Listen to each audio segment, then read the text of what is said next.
One world currency. The New World Order. Those are the roots of trouble. I imagine that right now you're feeling a bit like Alice, tumbling down the rabbit hole. Let me tell you why you're here. You're here because you know something. What you know you can't explain, but you feel it. You felt it your entire life. That there's something wrong with the world. You don't know what it is, but it's there, like a splinter in your mind, driving you mad. It is this feeling that has brought you to me. This is your last chance. After this, there is no turning back. You take the blue pill, the story ends.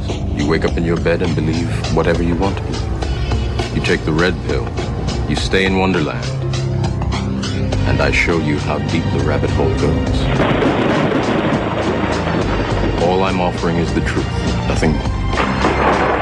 For we are opposed around the world by a monolithic and ruthless conspiracy that relies primarily on covert means for expanding its sphere of influence, on infiltration instead of invasion, on subversion instead of elections, on intimidation instead of free choice, on guerrillas by night instead of armies by day. It is a system which has conscripted vast human and material resources into the building of a tightly knit, highly efficient machine that combines military, diplomatic, intelligence, economic, scientific, and political operations. Its preparations are concealed, not published. Its mistakes are buried, not headlined.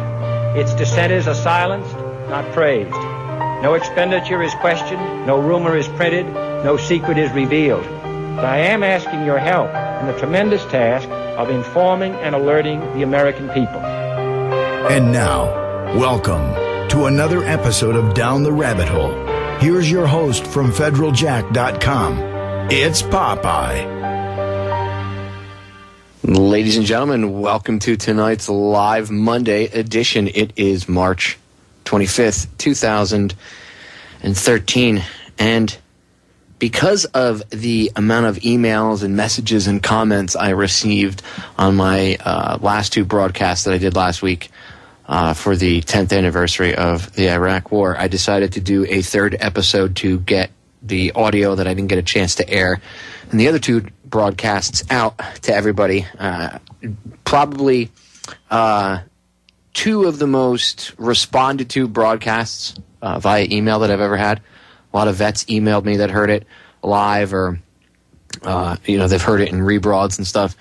And just so everybody knows, part one is up on the YouTube. I'll have the archives and everything updated on Federal Jack in the next couple of days or so. Just been trying to play catch up. But everything will be available to listen to. And so far, the people that have heard the broadcast, a lot of them are vets, and I got a lot of emails about both the broadcasts. So because I had such a large response to it, and it was positive, to say the least, I'm going to do a third edition today. And what I'm going to do also is I'm going to do another T-shirt giveaway. I'm going to give away 2 more federaljack.com T-shirts. I have I was digging through the boxes, and I got 2 more. I got enough to give away 2 more larges right now. So I'll give away. Well, I have some mediums and some larges. So those are the 2 sizes I can, I can give away. Otherwise, if I had more sizes, I would. As I get more shirts in the future, when I get some money to have some made and stuff, I will do more giveaways. But hour number 2, same thing I did the last times. After we come back from the bottom of the hour break, I will do the T-shirt giveaway. So stay tuned, ladies and gentlemen. Let everybody know that I will be giving away another 2 federaljack.com T-shirts for you all. All right. So to get into the third episode here of the 10th anniversary of the invasion of Iraq, or as I have titled it, Iraq, 10 Years of Bloodshed and War, and this being episode 3, I'm going to play you some audio from a documentary, not a super long one, but a documentary that was put together in 2011 exposing a lot of the stuff that people didn't know about what was going on in the war, and a lot of that has to do with WikiLeaks and things being released, and all these different cables and papers being released, and then even the military releasing certain things here or there, and investigators finding this stuff and going through it. You're going to hear from the reports in the Army's own words about what happened. So let's get right into it. This is Iraq's secret war files: the killing of innocent Iraqis.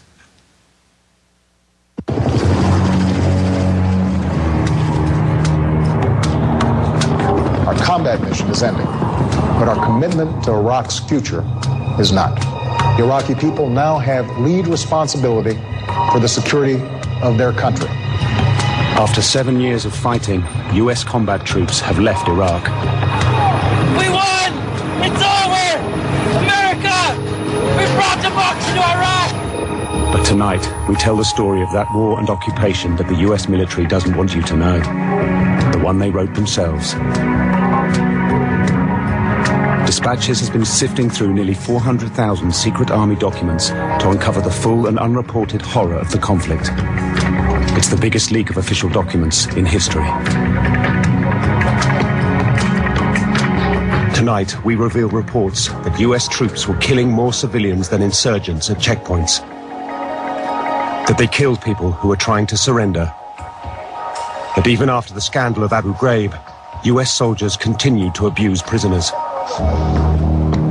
And also, how the Americans stand accused of turning a blind eye to the torture and murder of detainees by the Iraqi security services.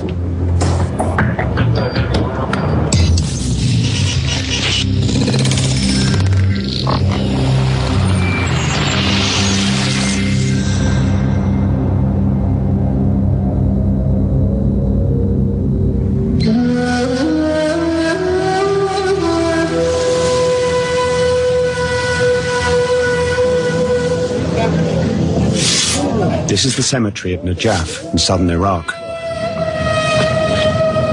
It has existed for 1,000 years and is the biggest in the world.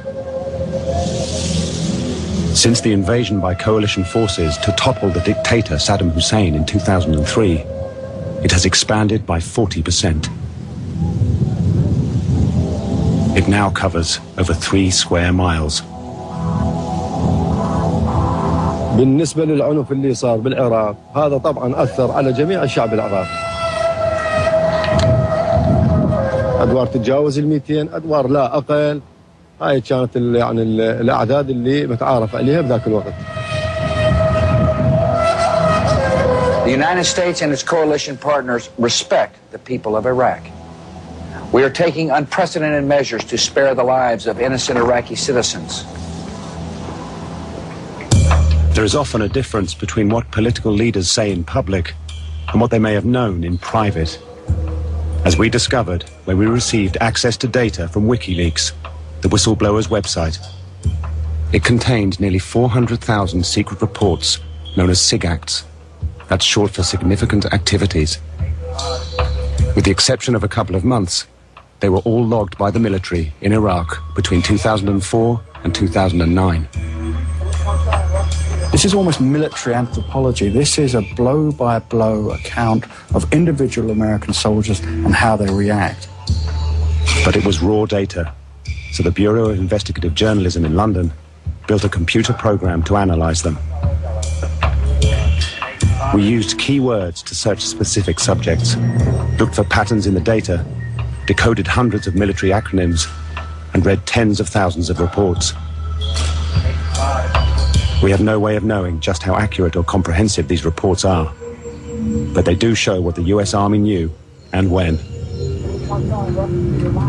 The one person we asked to comment on them was Dr. Toby Dodge, who has advised both the UK and the US governments on Iraq. One concern was that the documents named ordinary American troops and Iraqi civilians. We have deleted those details. Much more problematic for the Americans is the insight these leaks give into their modus operandi, how they're functioning on the streets. The escalation of force, the killing of innocent Iraqis, I think, it paints a damning picture of a culture of forced protection to the exclusion of everything else. We got a shooter on the roof! We will continue taking the greatest care to prevent harm to innocent civilians. Yet we will not permit the spread of chaos and violence. Initially, the Americans stated that they weren't recording a body count or casualty figures and left it to others. But they were. In the files, we found just over 109,000 deaths. With our software, the location of every one can be mapped to reveal that after 6 years of killing, barely a part of the country has escaped the bloodbath. Despite George Bush's assurance, the majority of these, over 66,000, were civilians. That's nearly 2/3. Also recorded among the SIGACts, 176,000 wounded in total. In Baghdad, Iraq's capital, the secret reports expose for the first time what kind of place the US and Britain are leaving behind. Because we can identify the location of each incident, we can also show that hardly a single street corner has escaped a bomb, murder, or atrocity. Saddam Hussein's palace hit by a dozen bombs, Baghdad under the fiercest bombardment yet. American and British troops had been... The coalition hoped that the removal of Saddam Hussein would win them the hearts and minds of Iraqis. Instead, they found themselves under attack from insurgents.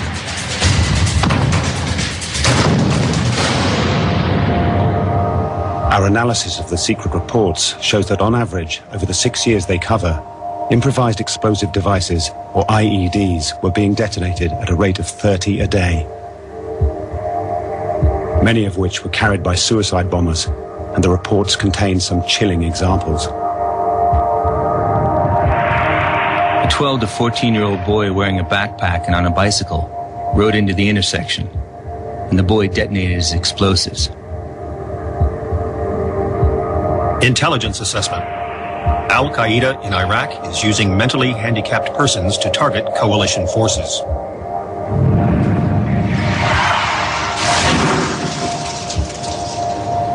Under these circumstances, troops manning checkpoints or riding convoy lived in constant fear. And some simply opened fire unnecessarily.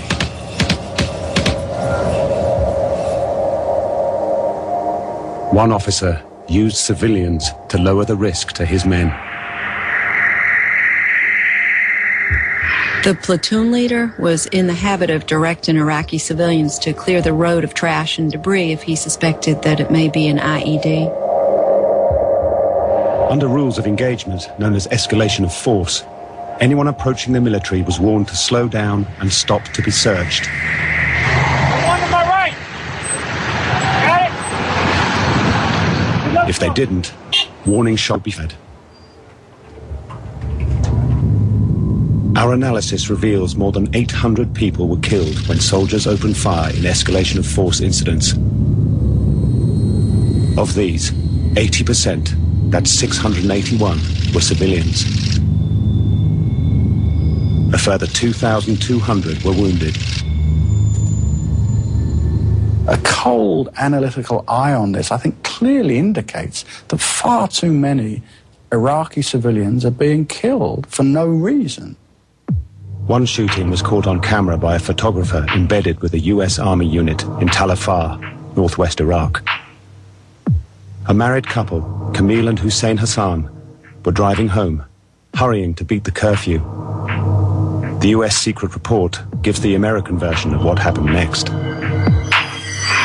A sedan sped toward the patrol and failed to stop after visual signals were given. A shot was fired at the front tire, but the vehicle did not stop. The patrol engaged the vehicle, killing 2 civilians. Camille and Hussein were shot dead, but they weren't alone in the car. There were 6 children in the back seat. All were unharmed.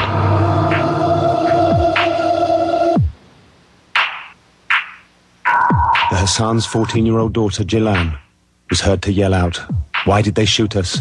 We were just going home."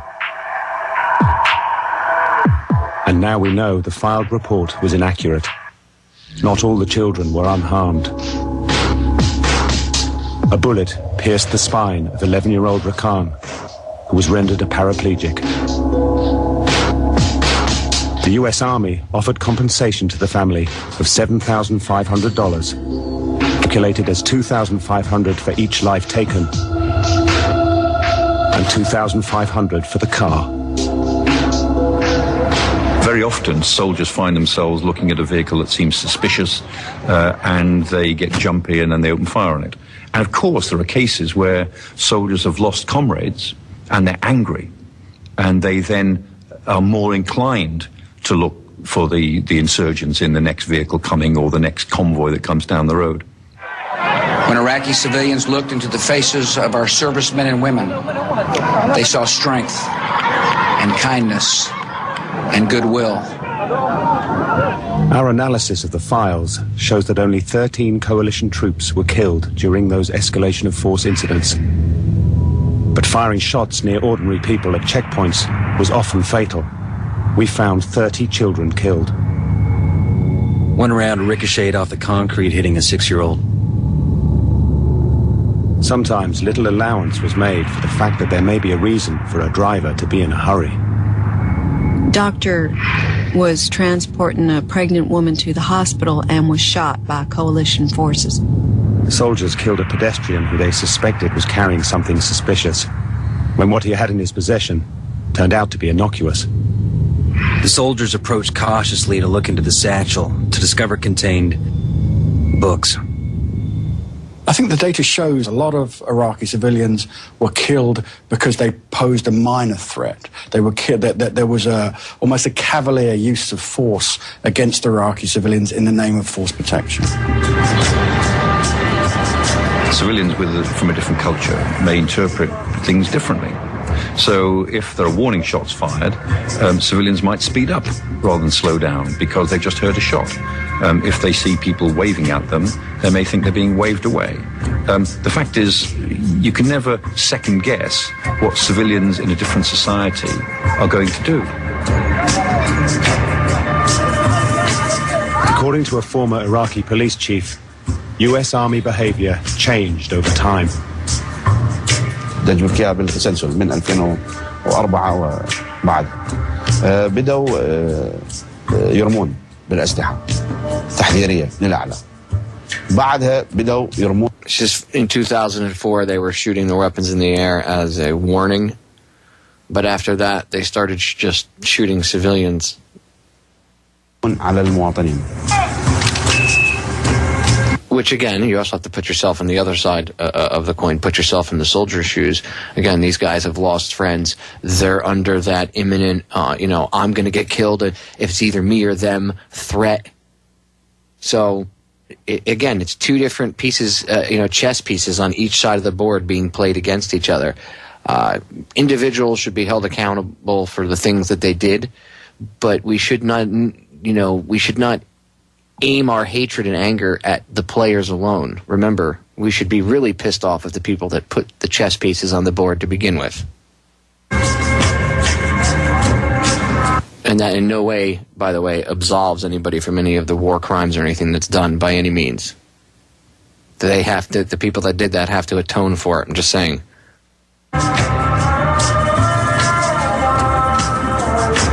We went to Iraq to find some of those who appeared in the escalation of force reports, to see how the Americans' account compared with theirs. Hassam and Karim Abbas are survivors of one such incident, which happened on this street in Baghdad. Karim's father, Wahid, was driving them to his restaurant where they all worked. They had only got 100 meters from their house when they found themselves surrounded by US military Humvees.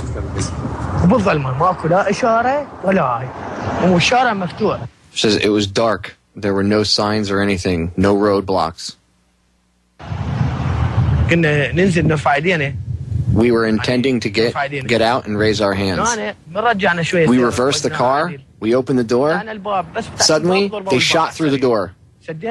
We closed the door and slowly reversed until we reached over there, and that's when my father was shot here, and he slumped forward, and he points to his throat.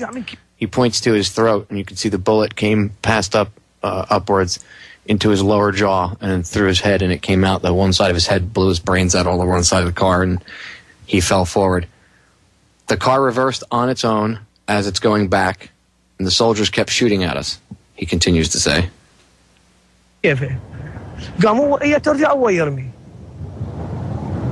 We cross-checked their account with the official report in the secret files. It acknowledges the death of a civilian, and it claims that escalation of force procedures were followed. Signals with a laser and vehicle-mounted spotlight. Continues to shout and use visual signals to stop the car. Fires warning shots with smallest caliber weapon. Firing an M2 machine gun into the ground in front of the vehicle, and firing M4 into the engine block, disabling the vehicle. We told Hassam and Kareem what the army had said in the significant activity report. لا ماكو لا سيطرة ولا هاي هي بالشارع مالنا كانوا مناصب لا سيطرة ولا هاي واقفين على الرصيف منا بالظلمة كهرباء طافية كانت بس من لفنا طبقت سيارتنا ويا سيارتهم. After the soldiers killed Wahid, the young men allege that they were assaulted. ماطلنا بقع ويجيب رجله على راسنا ويفر كفرك بقع. And they made us lay on the ground face down, and then they ground our heads into the road with their boots. They beat me here and here, and he's pointing to his crotch and his chest. Non-stop beating and dragging. They would drag us from here and drag us there. The classified report gives a different version of events. Respectfully transported the vehicle and the deceased to the family's house in order to allow them to begin funeral preparations and conducted consequence management. Coalition forces will be preparing a condolence packet. In two other reports of escalation of force we examined, US troops claim that they followed procedures before opening fire. But in each case, when we cross-checked, the Iraqis involved told a different story. What you can tell is the soldier's word appears to be always taken. There's very little questioning, and the death of innocent civilians seems to be written off time after time because of the protection, the minimization of risk to American soldiers beyond everything else. All right, ladies and gentlemen, pause it there because we're going to break. When we get back in a few minutes, I will pick it up right where we're leaving off. We need to get pissed off at the people that are playing chess. We'll be right back. Ladies and gentlemen, we are back from the bottom of the hour break. 1 hour left, 1 hour. Coming back in from the bottom of the hour break. In the second hour, I will be giving away 2 free T-shirts. Do not forget, the sizes I have available are medium and large. So I will announce, what I'm going to do for, whatever it is, little contest giveaway. I always do them at the last minute. It'll be something, easy. But again, in order to get the shirt, you have to you have to be able to take part and be interactive. You have to go to the chat room. So go to federaljack.com. Go up to the upper right-hand corner. You'll see my Listen Live page widget. Click on that. Or you can go to oriontalkradio.com and go to the chat section and click on the Down the Rabbit Hole chat page over there. And either way, it's a portal to the same area. And you can listen live to the show and take part. And in an hour, I will be giving away 2 free T-shirts. What will be the the caveat to getting the shirts? I don't know yet. I haven't decided. I'll let you know come hour number 2. All right, getting back into what I was talking about. I was going over a documentary, playing the audio from it, called Iraq's Secret War Files, and I'm going to be bringing that up right quick and picking it up right where we left off. But first, I want to let the cat out of the bag a little bit really quick, give you somewhat of a announcement. Starting on the 1st of April, I'm going to be going 5 days a week. I mean, I know that my show's on air 5 days a week, but I'm going to be live 5 days a week, Monday through Friday, 10 p.m. to midnight. And my Sunday shows at the end of this month. In fact, next week, Sunday is my last Sunday broadcast. For right now, I might do something here, might try something here or there, still trying to work some stuff out. But since I'm going to be doing 5 days a week live, I'm going to take my Sundays off so I could have 2 days off to rest and recoup, because 5 days live is not easy. So yes, you're gonna be able to hear me 5 days a week, Monday through Friday, and then I'll be closing down the Sunday broadcast for right now until further notice, and I'll be broadcasting actually on 2 networks as of April 1st.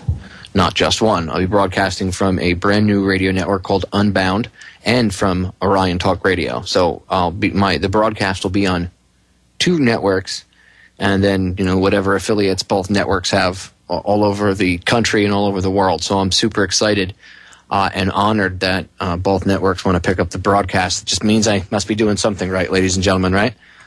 So big shout out and thank you to Jimmy X, and a big shout out and thank you over to Shepard and Bellis, the owner of Unbound. So I want to thank you both for picking up the broadcast and giving me a shot, and all the stuff you guys do for all the other hosts that are on the networks. It's awesome that people like myself and others out there have a place to go, whether it's either network to go and get their voice heard and get it out to the masses. And stay tuned, because I'll be giving updates and stuff as we come up to April 1st. So, and no, this is not an April Fool's Day joke. This is real. So, okay, getting back into it, Iraq's secret war files and the killing of innocent people.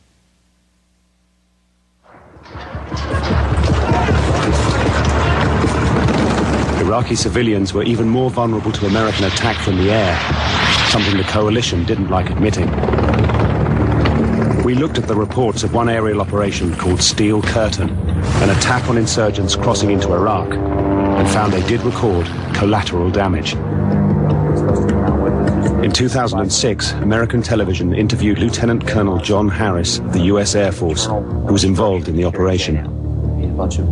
Do you think that civilians were killed in any of those incidents? I don't know of any friendly fire. I can't say that they were or they weren't. We do our absolute best to make sure that collateral damage is minimized in every case. Colonel Harris didn't appear to be aware of what was contained in the significant activity reports on Steel Curtain. The deaths of 30 civilians, including a dozen children. Steel Curtain reported finding civilian bodies buried in 3 separate locations.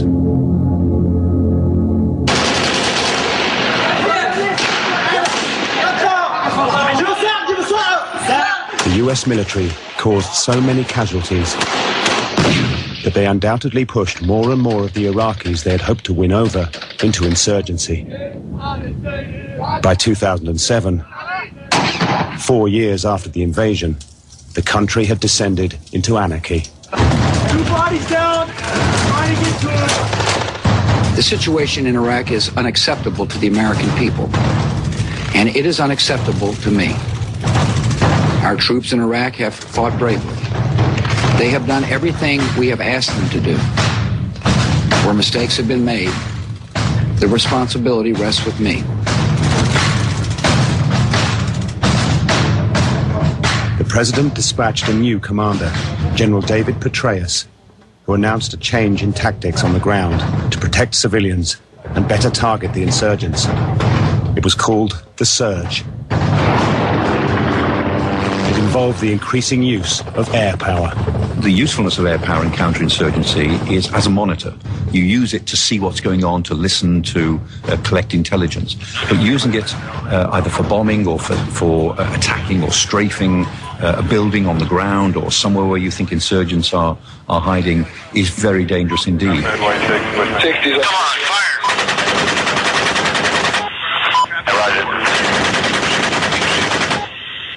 This video, filmed from the cockpit of an Apache helicopter, put on the internet by WikiLeaks, proves the point. 2 Reuters journalists were killed, and 2 children were wounded after the helicopter opened fire. Hey, I need to get the brass to drop ramps. I got a wounded girl. We didn't take the rust of mine. The helicopter video also shows a Hellfire missile being fired into a building after the pilot claimed 6 insurgents were hiding in it. Like Crazy Horse 1-8. put up The only thing they don't mention is the civilian, the military record of clearly the civilian who's just walking down the street. Pedestrian walking past when the missile was fired. And he's vaporized. We've discovered from the raw data that 80% of Hellfire missiles, that's over 1,300, were fired after the start of Petraeus' surge. We travelled to a remote rural location, 3 hours from Baghdad, to find the survivors of one of the most shocking attacks. احنا من حاجة رجعنا مشوارها كان الطق قدامنا ورا ما طقت قمنا ما نشوف كل شيء دخان مشينا ورحنا ورا عادي لقينا بس اللحم من الثار عاد قمنا نصيح مشينا ولما جاوا According to the secret record, US forces who were conducting surveillance thought an improvised explosive device, or IED, was being planted. 5 IED emplacers who were trying to blend in with the sheep herd. سمعنا صوت انفجار كلش قوي تقريبا صار ب2:30. جينا لمكان الحادث مسرعين تلقونا الاطفال يتصارخون علاوي يتمزق علاوي يتمزق لمينا اجزاء الراس جبناه من مسافه تقريبا اكثر من 100 متر لمتنا ولفينا ودينا الى.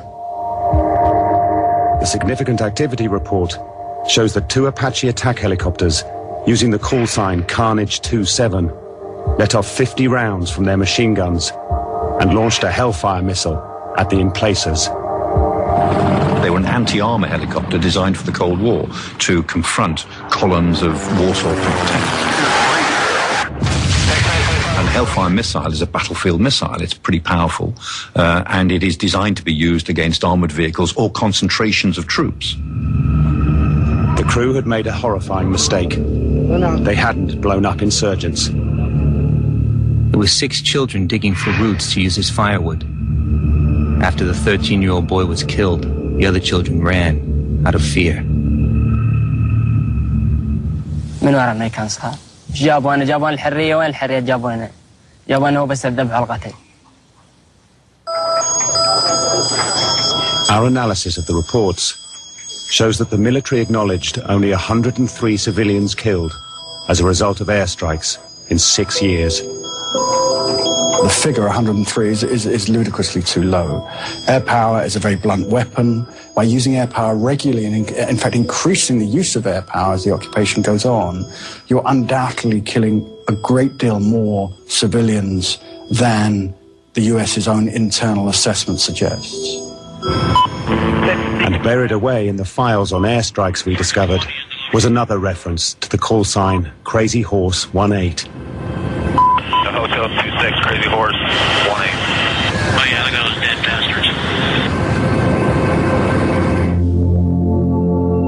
It's one of the most grotesque incidents we found, and involved their treatment of insurgents who wanted to surrender. Crazy Horse 18 reports anti-Iraqi forces got into a dump truck headed north, engaged, and then they came out wanting to surrender. The helicopter crew radioed base, seeking advice. Crazy Horse 18 cleared to engage dump truck. Lawyer states they cannot surrender to aircraft and are still valid targets. Moments later, the 2 men were killed with a Hellfire missile. Yet we discovered 4 reports where insurgents were allowed to surrender to a helicopter.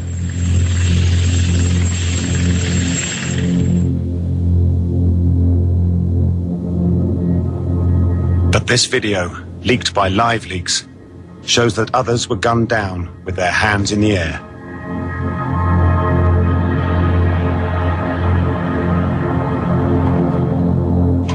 The number of deaths caused by the Americans in Iraq, now revealed in the secret files, is shocking. But we have also discovered reports that US forces were abusing prisoners long after the scandal of Abu Ghraib. And for the first time, the records reveal what the Americans knew about the barbaric practices of the Iraqi security services.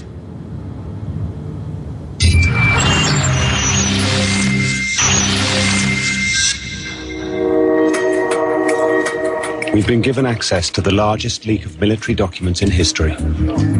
Secret American Army reports logged during the war and occupation of Iraq. By the way, thank you, Bradley Manning. Thank you. If it weren't for him, we wouldn't know a lot of this, ladies and gentlemen. Thank you. Thank you again, Bradley Manning. Thank you for what you did. In all, they amount to 38 million words, and we've had to build a computer program to help analyze the content. One of the most disturbing stories we've uncovered involves the Americans' treatment of prisoners after they had been exposed in the Abu Ghraib scandal. Good evening. The creeping nightmare of America's involvement in Iraq took a new and darker turn today with claims of torture by U.S. forces. An American television network... Following international outrage, changes were promised by the U.S. Defense Secretary, Donald Rumsfeld. It's my obligation to evaluate what happened, to make sure that those who have committed wrongdoing are brought to justice, and to make changes as needed to see that it doesn't happen again. But we've unearthed 300 allegations of abuse meted out by American forces on Iraqi prisoners after Abu Ghraib. Detainee reports that he was abused during his capture. Detainee is missing his right eye and has scars on his right forearm. Detainee alleged that American forces, 1, punched him and hit him with weapons, 2, threw urine on him, and 3, applied electric shocks to his body. 2 Marines allegedly videotaped themselves holding a knife to a detainee's throat and an M9 to the detainee's head.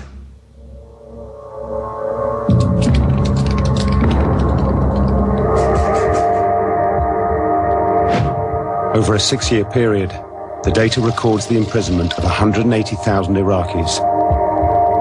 That's 1 in 50 of the adult male population. A lot of innocent people, large numbers of innocent people, were being hoovered up in these military operations and then sent into a prison system that clearly couldn't cope with them. That is exacerbating the problems the Americans had on the ground in Iraq, alienating the population, making them seem at best like an indiscriminate deployer of force and incarceration of innocent people. One of the main reasons given by political leaders to justify the invasion of Iraq was to put an end to the oppression and appalling human rights abuses of Saddam Hussein's regime. They would offer the Iraqi people protection. We will tear down the apparatus of terror, and we will help you to build a new Iraq that is prosperous and free. In a free Iraq, there will be no more torture chambers. The tyrant will soon be gone. The day of your liberation is near. But this was another hollow promise. We've also detected more than 1,300 individual cases of the torture and abuse of Iraqi prisoners by Iraqis in their police stations and army bases, witnessed or reported on by coalition troops. Subjected to torture by members of the Iraqi army. He was suspended from the ceiling. The use of electric drills to bore holes in his legs. Tortured him by pouring chemicals on his hands, cut his fingers off, and hit him when coalition forces visited. I think, if anything, this is the most chilling, horrific, and damning evidence in the material. I think it's fair to say that this material indicates that the Iraqi security services, the Iraqi police especially, are using torture indiscriminately. This is incredibly damning. Detainee jabbed with a screwdriver, struck with cables and hoses in the arms, back, and legs, electrocuted, sodomized with a hose.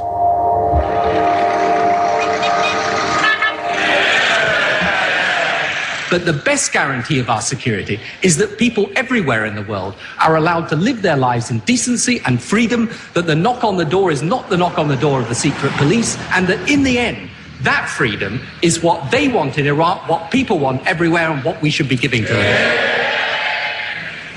During the Saddam time, the knock on the door was from the security services.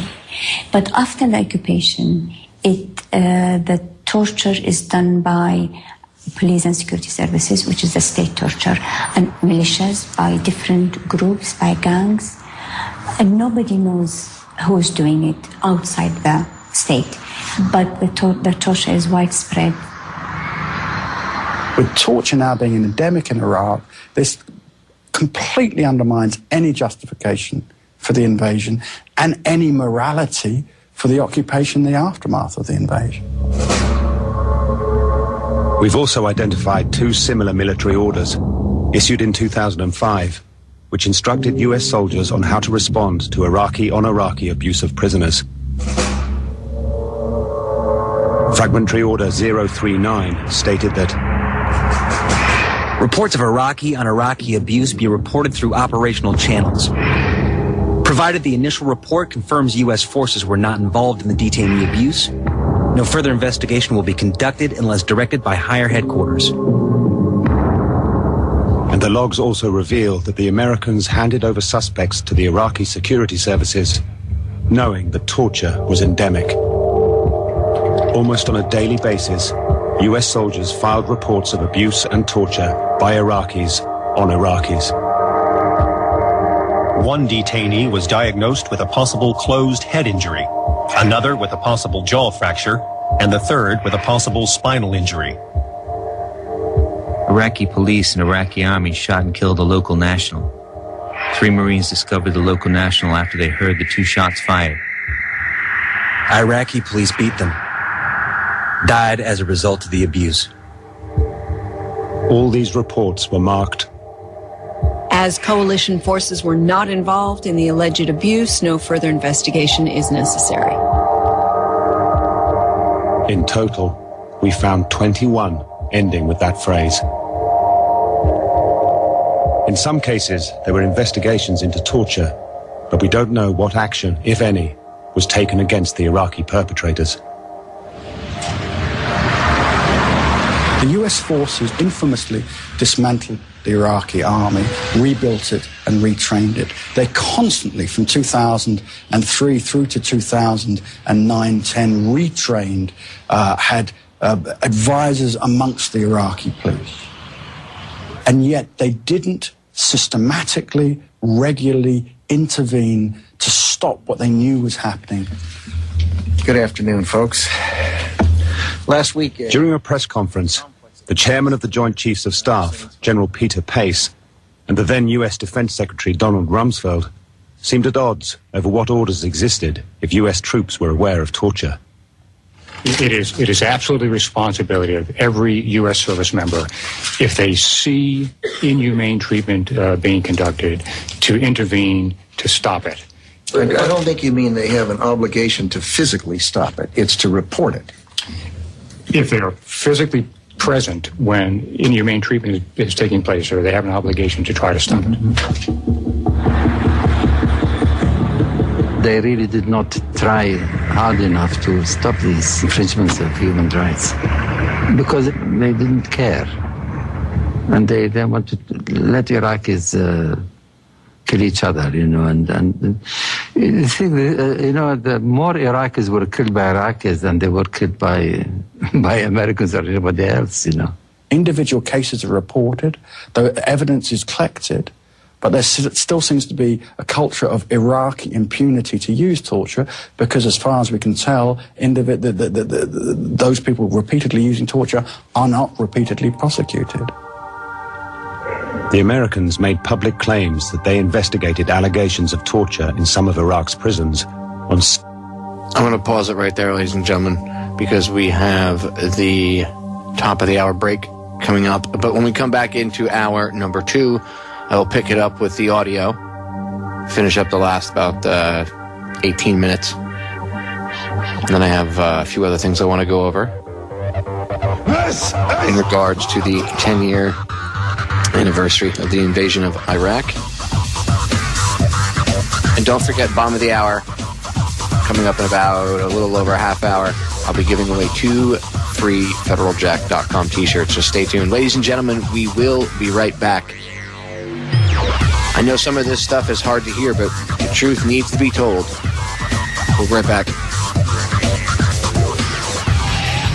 Ladies and gentlemen, we are back with hour number 2 here on tonight's live edition of Down the Rabbit Hole. It is March 25th, 2013. I am your host, Popeye, from FederalJack.com. Tonight, I am doing part 3, episode number 3 of a series that I started doing last week called Iraq, 10 Years of War and Bloodshed. And I had originally only planned on airing 2 broadcasts at the most about it last week. And after the second one, I got, between the second and the first one, but especially after the second one, I got so many emails, just saying, wow, excellent broadcast on Iraq, a lot of stuff from veterans. I was inspired to do a third broadcast because I did have more stuff that I didn't get a chance to air for you guys, and that some of the stuff like what I'm playing tonight I haven't aired ever before. So I figured, screw it, and I would just dedicate a third broadcast to it. It's important. It's important information, and it's important that people know the truth and find out the truth, even if we don't like to hear it because it's mean and ugly and nasty. It is what it is. So I want to get right back into it because I want to finish the audio up. And don't forget, at the bottom of the hour, when we come back in from the bottom of the hour break, I'm going to be giving away 2 T-shirts. So go over to the Listen Live page on FederalJack.com and go to the chat room, or you can go over to OrionTalkRadio.com and go to the chat room that way right now. So let's get back into it with Iraq's secret war files, the killing of innocent Iraqis. The US forces infamously dismantled the Iraqi army, rebuilt it and retrained it. They constantly, from 2003 through to 2009-10, retrained, had advisors amongst the Iraqi police. And yet they didn't systematically, regularly intervene to stop what they knew was happening.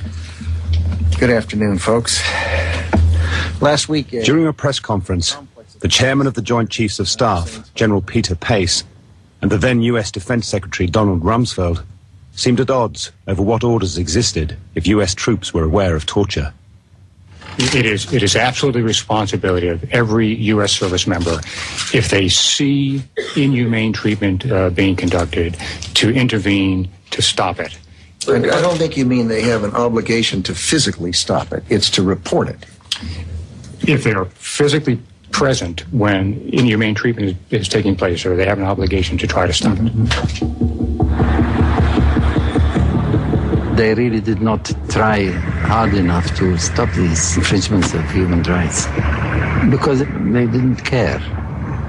And they wanted to let Iraqis kill each other, and the thing, the more Iraqis were killed by Iraqis than they were killed by Americans or anybody else, Individual cases are reported, the evidence is collected, but there still seems to be a culture of Iraqi impunity to use torture because, as far as we can tell, those people repeatedly using torture are not repeatedly prosecuted. The Americans made public claims that they investigated allegations of torture in some of Iraq's prisons on 7 separate occasions between late November 2005 and March 2006. But the people being held at those facilities were being properly taken care of. They were being fed, they had water, they were taken care of. So no abuse, no evidence of torture in those facilities. But the data shows that during the same time period, the Army recorded 76 separate allegations of abuse of Iraqis by the Iraqi security services in other places and reported them up their chain of command. I don't think they turned completely a blind eye, but I don't think they made really strenuous efforts to stop it. Either because they did not want to interfere and also because they didn't want to get involved. One of the ways that the US wanted to hand control back to the Iraqi people was to establish and train new Iraqi security forces. But these were easily infiltrated by sectarian militias with their own motives. مسميات مكافحة الإرهاب، مسميات الشرطة الوطنية، مسميات المغاوير، عدة مسميات، كلا تغني على ليلى، كلا تتبع حزب معين إلها. ولهذا أصبحت هناك خرق كبير لحقوق الإنسان، لأنه هناك تصفية حسابات، هناك عملية انتقام من الأشخاص اللي أتوا من الخارج في سبيل الانتقام. In or out of police uniform, the sectarian militia death squads of the new Iraq were responsible for bloodshed on an unprecedented scale.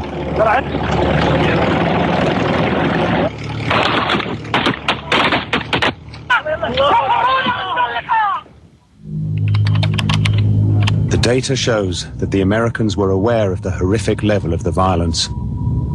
Over 32,500 civilians were murdered. The vast majority, found by coalition patrols, were unidentified corpses, dumped, often in the river Tigris. More than 10,000 were found shot in the head. Nearly 450 were decapitated. Over 160 were children.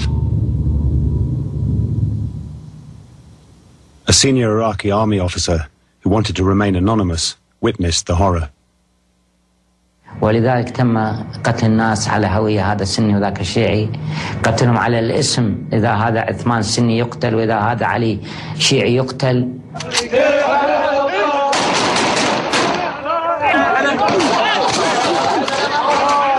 In 2006-2007 you had bodies dropped at up to 100, 150 a day.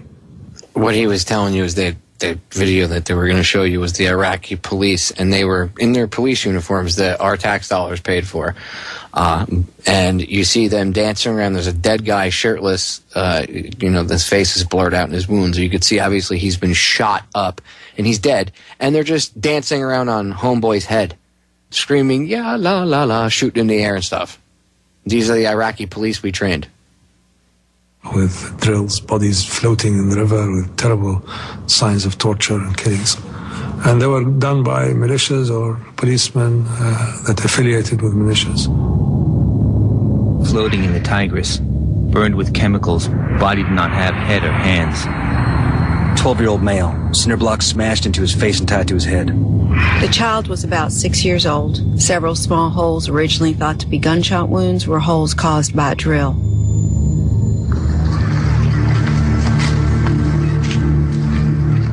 While the numbers of bodies can be counted, there are no reliable figures for the numbers of Iraqis who have simply disappeared. In the Baghdad morgue, there's a missing room.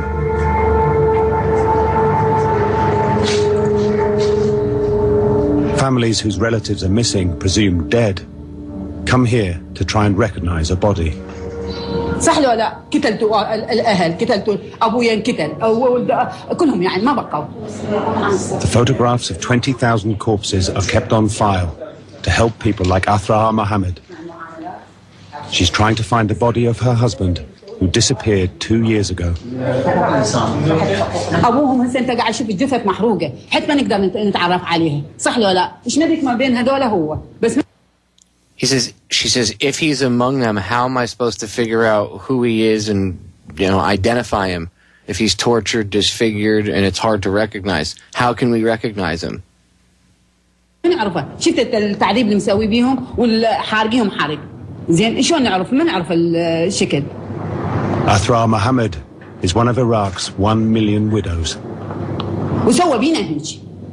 What kind of crime is this to leave these poor children like this? All these widows, the young men and women who were killed.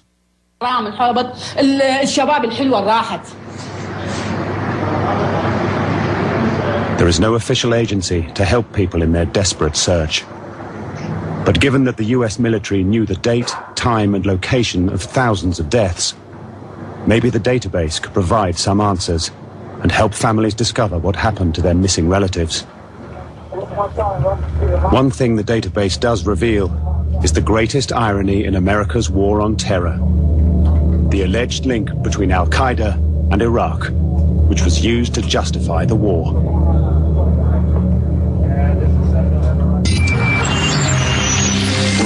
which was completely fake, by the way, because Al-Qaeda in Iraq didn't exist until we invaded Iraq. Because Saddam Hussein didn't deal and play with terrorist groups like that. In fact, if people actually go do a little research, you should read Susan Lindauer's book too, Extreme Prejudice, but if you go do a little bit of research, you'll see that Saddam wanted to actually help us fight the war on terror. And at the time, they had the best intelligence service in the Middle East next to Mossad. Even throughout all the sanctions and stuff, his intelligence services were top-notch. They had info on everyone. Don't think they were just a bunch of dumb camel jockeys out in the middle of the desert living in tents. No. Should go do a little research. We've obtained the US military's secret logs of the war and occupation in Iraq. They give a totally new insight into the conflict and its aftermath. Deadly chaos in the heart of Baghdad. A man with a mobile phone filmed the second blast. Concerns about a new wave of terrorism. Local police say they arrested 2 members of Al-Qaeda after another car bomb was intercepted. Scores were dead and dying after 2 massive suicide bombs. The secret files reveal the greatest irony in America's war on terror. The reported link between Al-Qaeda, the terrorist group behind the 9/11 attacks on the World Trade Center, and Iraq. And yet again, the files expose the difference between what leaders say in public and what was happening on the ground. Iraq today harbors a deadly terrorist network headed by Abu Musab al-Zarqawi, an associate and collaborator of Osama bin Laden and his Al-Qaeda lieutenants. Iraqi officials deny accusations of ties with Al-Qaeda. These denials are simply not credible. But the files show that when the American army invaded, they quickly discovered a different story. We looked for references to Al-Qaeda in Iraq from the earliest days of the occupation. In 2004, there are only 7 brief mentions of the terrorist organization and no suggestion that they had killed anyone. By 2008, however, there were more than 8,000 entries. That's 1 in 7 of all the significant activity reports being filed. And Al-Qaeda in Iraq was linked to the deaths of 45 coalition soldiers, almost 500 members of the Iraqi security services, and nearly 1,300 civilians.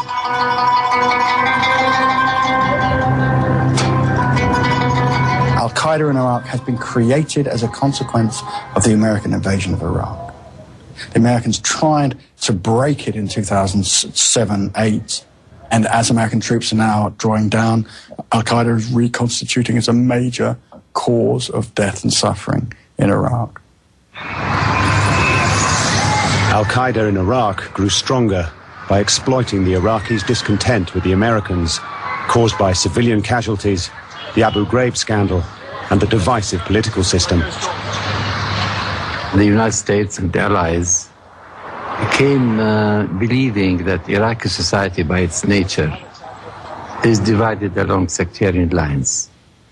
And therefore they felt that the political system that they were going to encourage, to establish, would have to reflect these sectarian differences. Al-Qaeda in Iraq was able to take advantage of the situation to deadly effect. وكان العراق أقرب إلى الهاوية في 2006 بسبب هذا التناحر الطائفي وعندما هدأت هذه الموجة. It says in 2006 Iraq was in hell with the Baathists, the jihadis, everybody, all the different groups fighting, and they were the you know, all these different groups, and then Al-Qaeda in Iraq springing up, and then this led to the inflaming of the sectarian violence, which then we know created more problems, and there is proof that there was some fomenting by intelligence services on that end as well to continue the war and keep it going on and on and on. But I digress. Let me get back to translating for this guy. Our analysis of the data shows that Petraeus' 2007 surge did have an effect on members of Al-Qaeda in Iraq. But the reports noted that while significant numbers of Al-Qaeda in Iraq were being killed, there were plenty more to replace them. Intelligence assessment.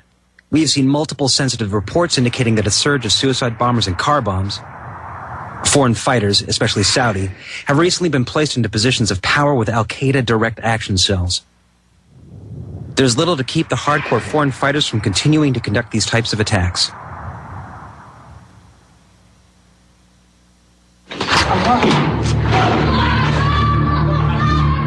In 2008, this video was seized by US soldiers in a raid.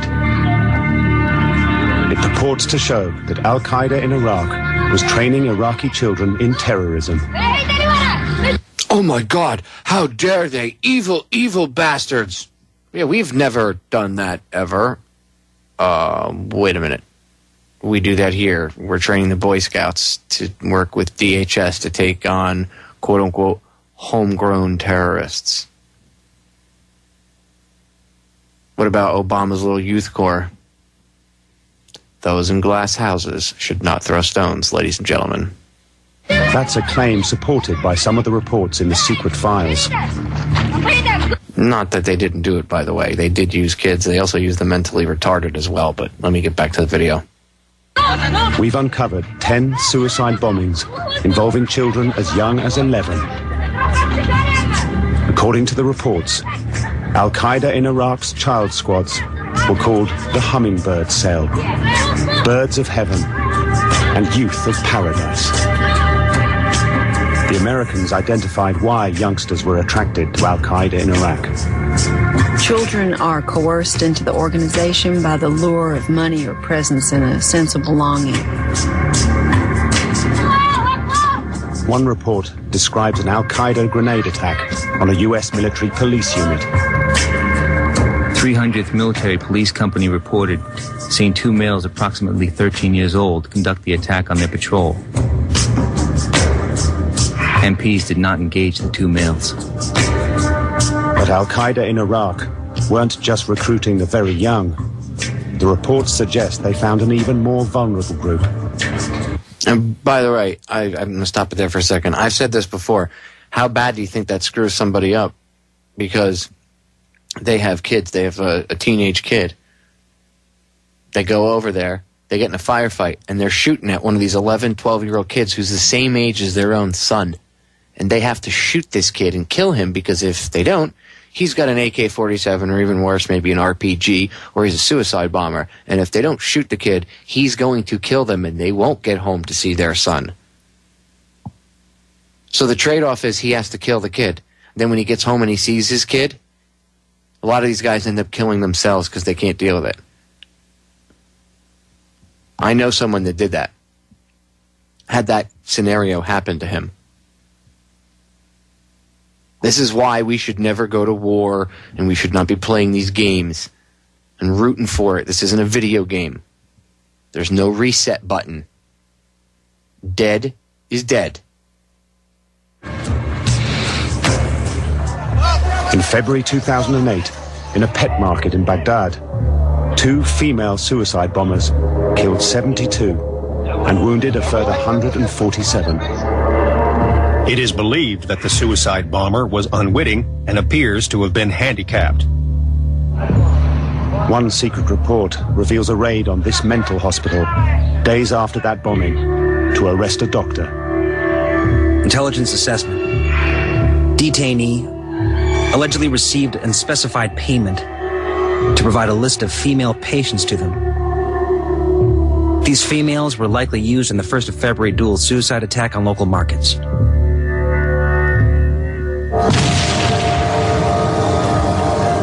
But the most devastating attacks by Al-Qaeda in Iraq were large-scale. 2 blast sites, one at Baghdad Provincial Council, one at the Ministry of Justice. 61 killed and 252 wounded.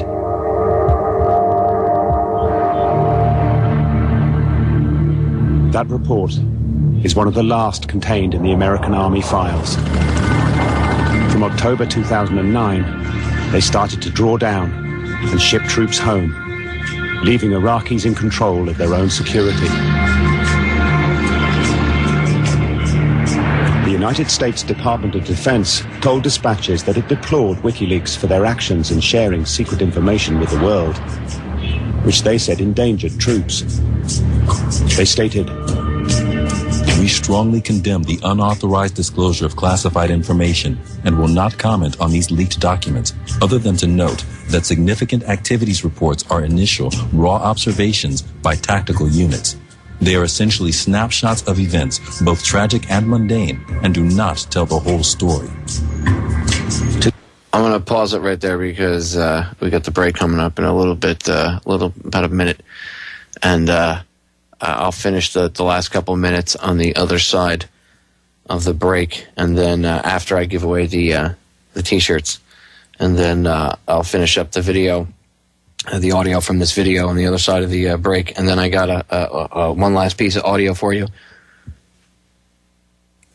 Sorry about that. I had to clear my throat. Just insane, ladies and gentlemen. The insane amount of people that were just removed from the planet. Souls, individuals, gone. Both sides.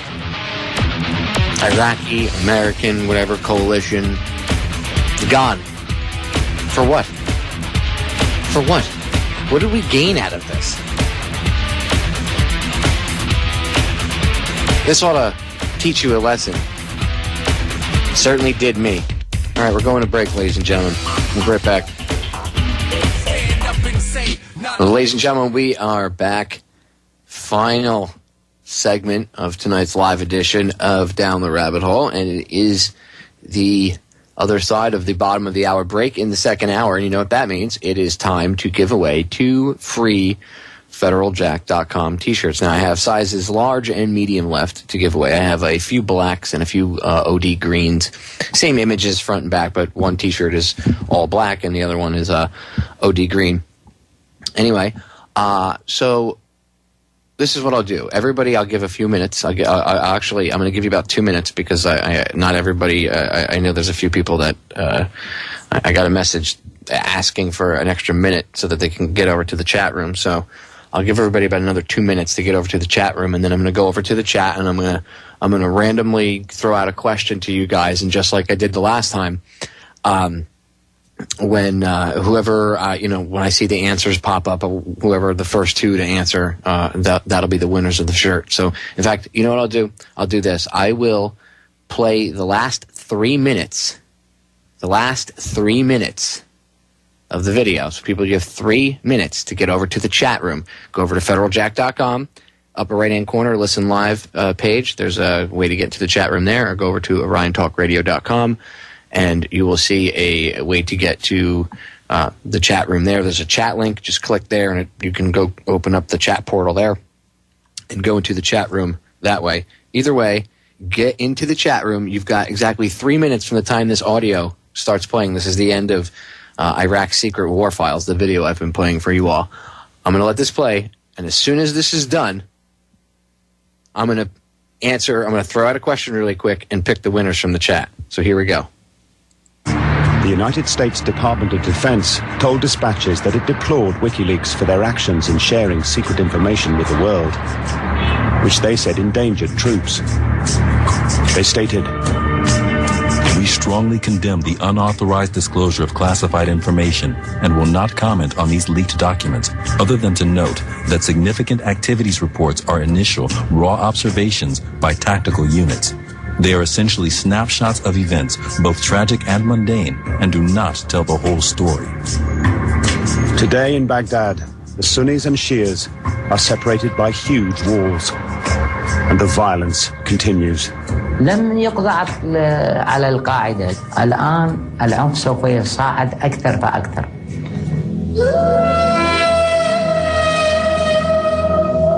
These graves at the Najaf cemetery have only one word on them. It's Majul, the Arabic for unknown, and their numbers are growing. Today, in 2010, Iraq is still a very violent, very unstable place. Averagely about 500 people a month, innocent civilians, are being murdered. Violence, extrajudicial violence by the state, torture is commonplace. The political elite are resented and seen as profoundly corrupt. This is a dreadful place to live. Military historians will take years to properly analyze all the information in the secret files, which chronicle the detail of war as never before. Others have already delivered their verdict. The United States has paid a huge price to put the future of Iraq in the hands of its people. We've persevered because of a belief we share with the Iraqi people. A belief that out of the ashes of war, a new beginning could be born in this cradle of civilization. He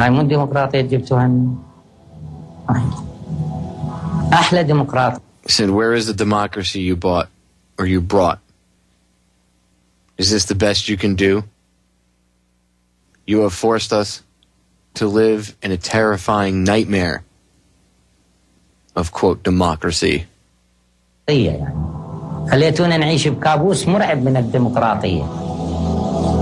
can you not feel sorry about people who have died? I mean, you would be inhuman if you didn't think that.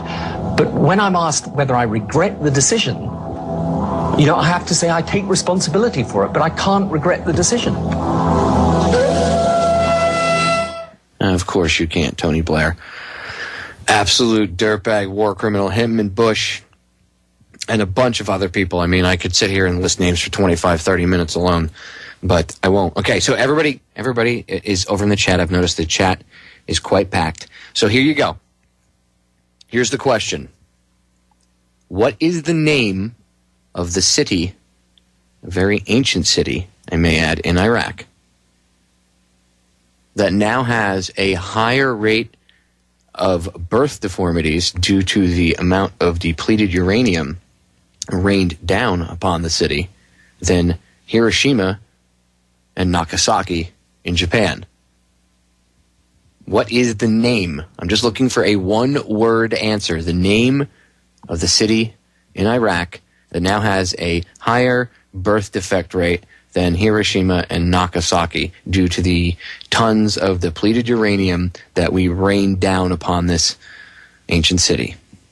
So I'll give you guys a few minutes, because I'm sure it's going to take a minute or two for the answers to come tripping in to the chat room. So there's your question. I'm going to play the last piece of audio while you guys mull that over, and what I will do is I'll keep close attention to the chat while the audio is playing. When I see the proper answer come up, I'll just write down the first two people, and then I'll announce it after the clip is done. This is one more testimony from the IVAW Winter Soldier testimonies.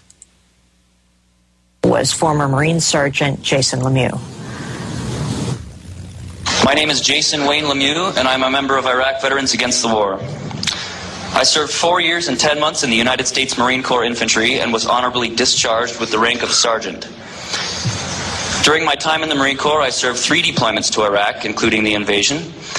And in case any inquiring minds want to know, I served 4 years and 10 months because I voluntarily extended my enlistment contract by 10 months to redeploy with my unit for the 3rd tour.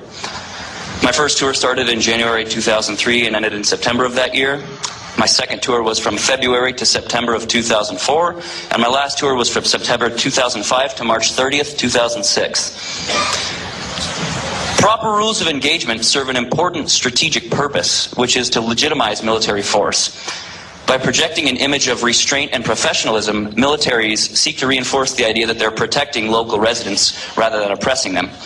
Not only do these rules undermine support for any local opposition, they also deflect accusations of occupation and oppression from foreign countries and in some cases the people of the country the military is supposedly serving.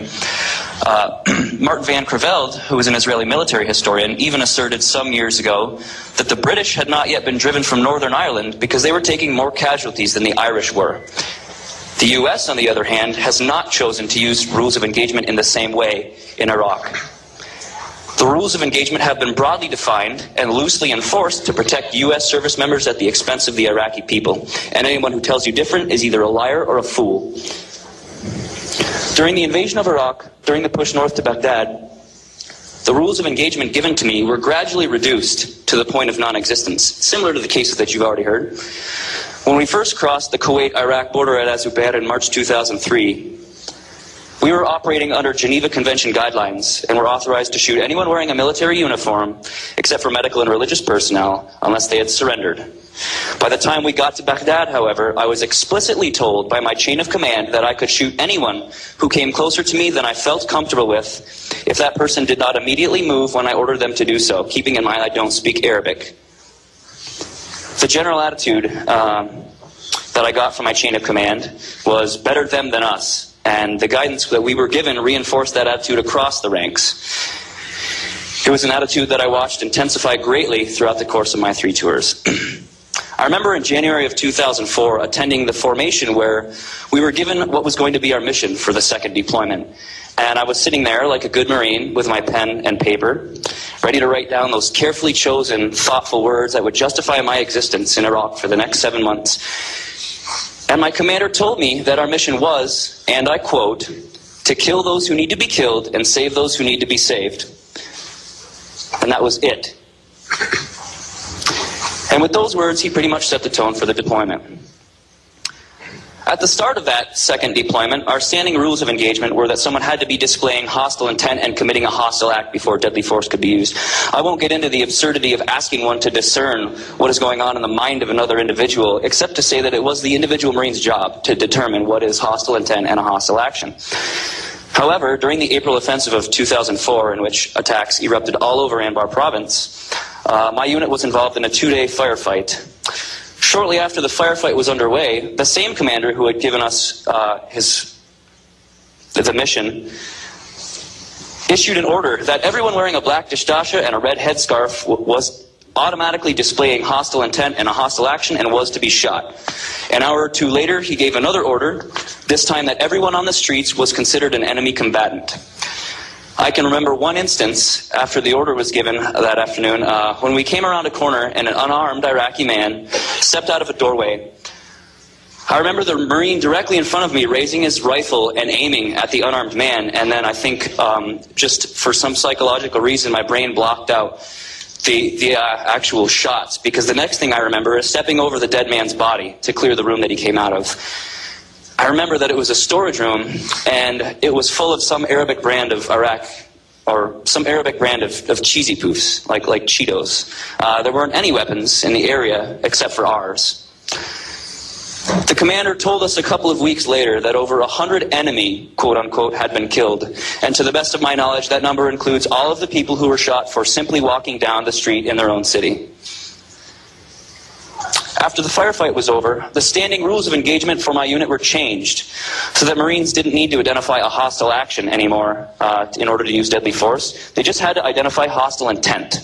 The rules also explicitly stated that carrying a shovel, standing on a rooftop while speaking on a cell phone or holding binoculars, or being out after curfew were automatically considered hostile intent, and we were authorized to use deadly force. And I can only guess how many innocent people died during my tour because of those orders.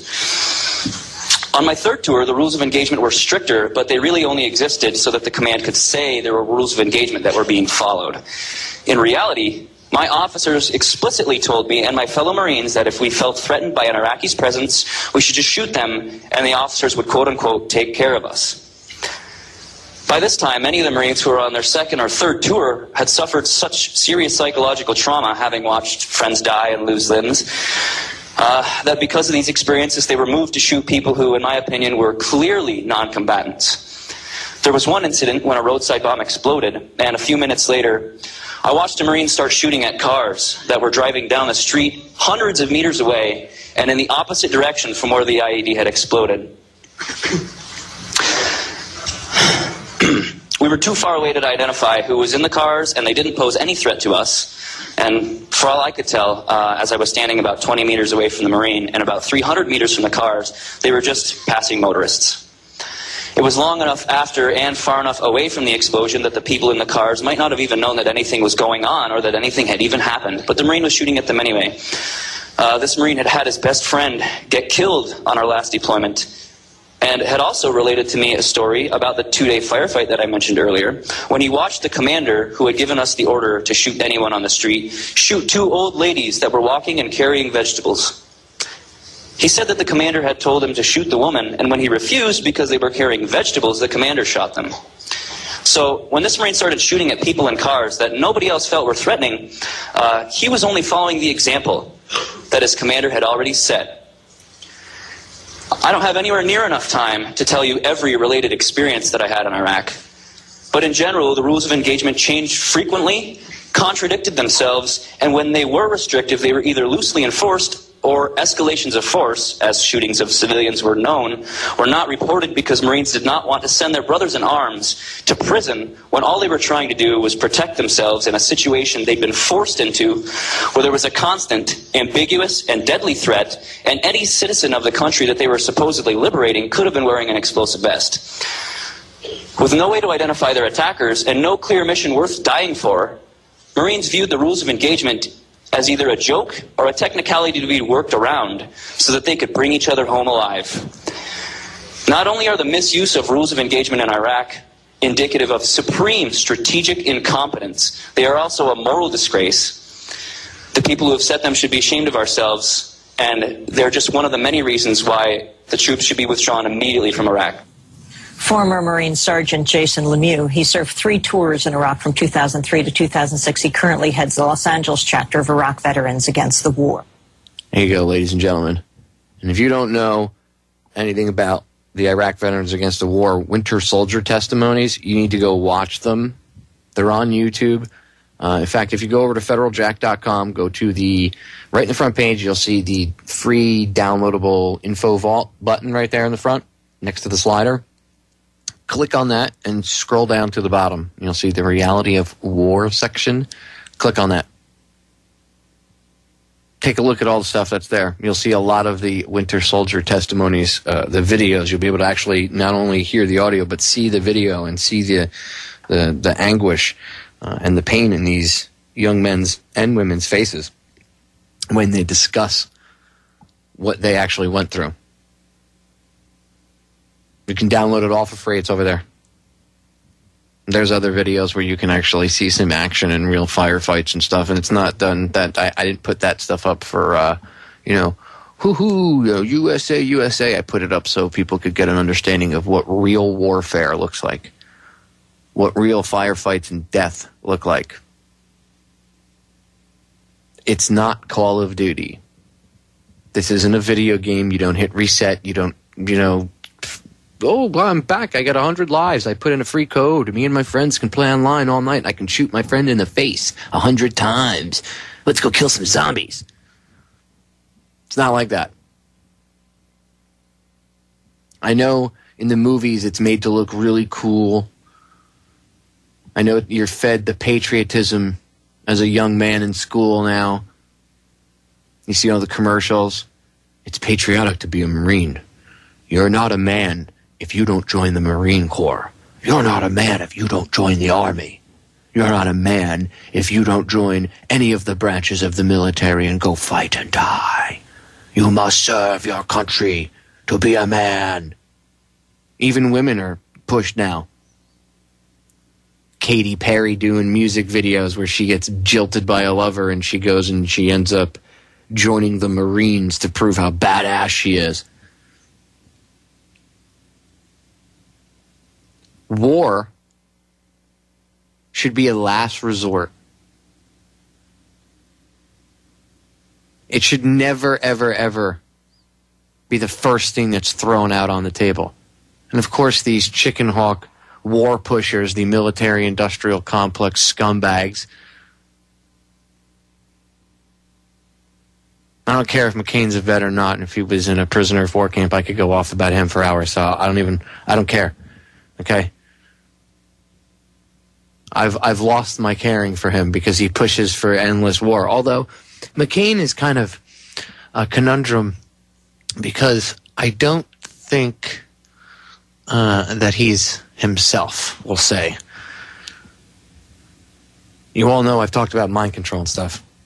Wouldn't be surprised if he was controlled, especially the meds he's on, and he does have PTS. So from beatings and stuff that he did suffer, regardless of the scumbaggery that he's done. Just makes one wonder if he is controlled. Anyway, I don't want to get too far off on a tangent. War should be the last thing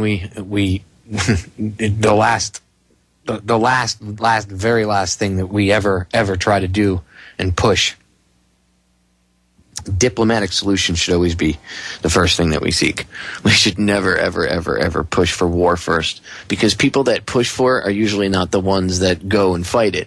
And most of the people in this country, you know, again, it's like 1%, 0.1% of, or I would say like 0.1 of 1% go and join the military and fight and die nowadays.